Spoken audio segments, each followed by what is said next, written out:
ndakachema mwari wangu, ndakadanidzira kwamuri.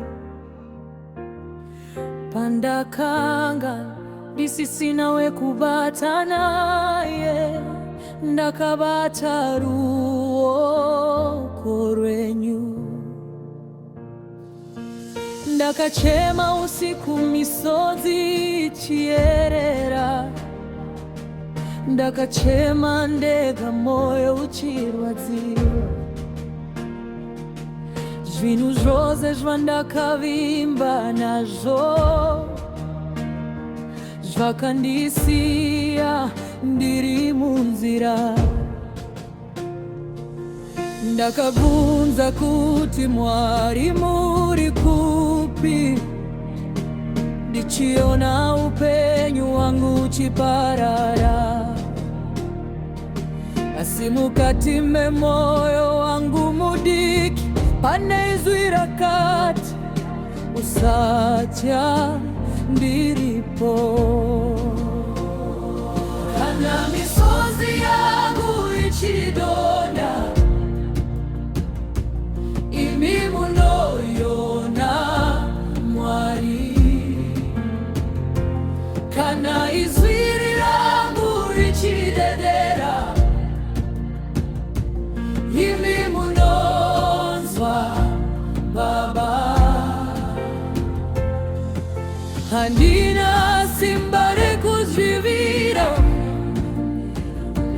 asi ndine kwamunogona kumanyira. Ndichaisa upenyu wangu mumaoko enyu, nekuti imi hamundisiye. Ndakachema Mwari makanzwa, ndakadanidzira Mwari makanzwa.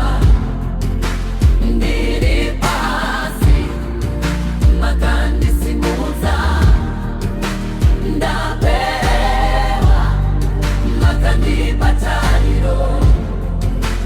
Ndakachema makatima, ndakachema makanzwa. Mwari wangu makanzwa kuchema kwangu. Mwari wangu makanzwa kuchema kwangu. Vanhu vakati zichanetsa, vamwe vakati hazvichaiti, vamwe vakandiona ndiri pasi, vakafunga kuti ndicharamba ndiripo. Asi Mwari havana kundikanganwa, ruoko rwavo rwakanga ruri pamusoro pangu. Pandaifunga kuti nyaya yapera, imi makanga muchigadzira nzira. Ndiani akanzwa kuchema kwangu Mwari, Mwari? Ndiani akabata ruoko rangu Mwari, Mwari? Ndiani akandipa tariro Mwari, Mwari?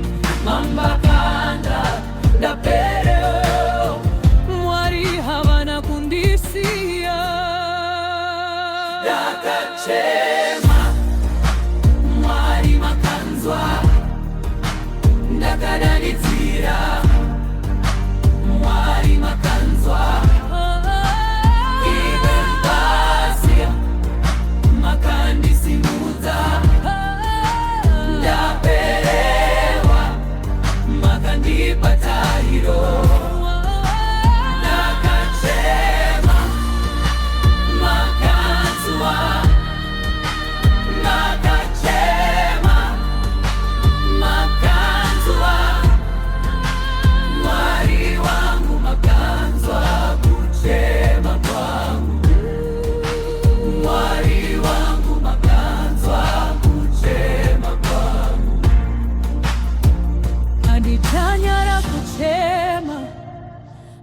kuti misodzi yangu muno iziba.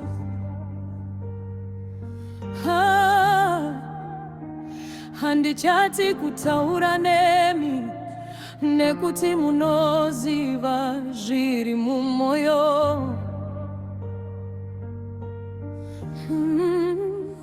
Kana ndikatadza kutaura, mweya wangu unotaura kwamuri.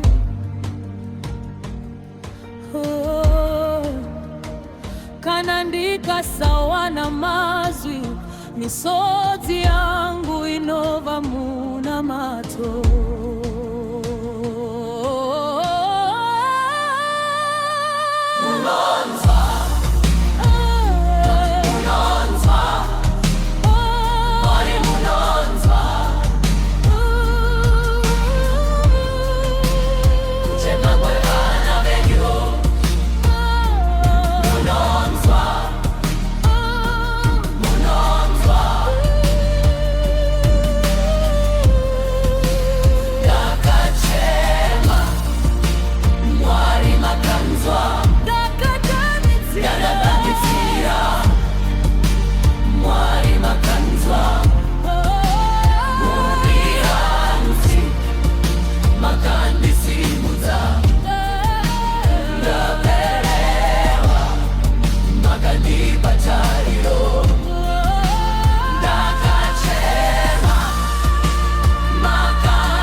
Mwari makanzwa makaruya dakadanitsira makandibata. Mwari makanzwa ngakandarasiga iri pasi.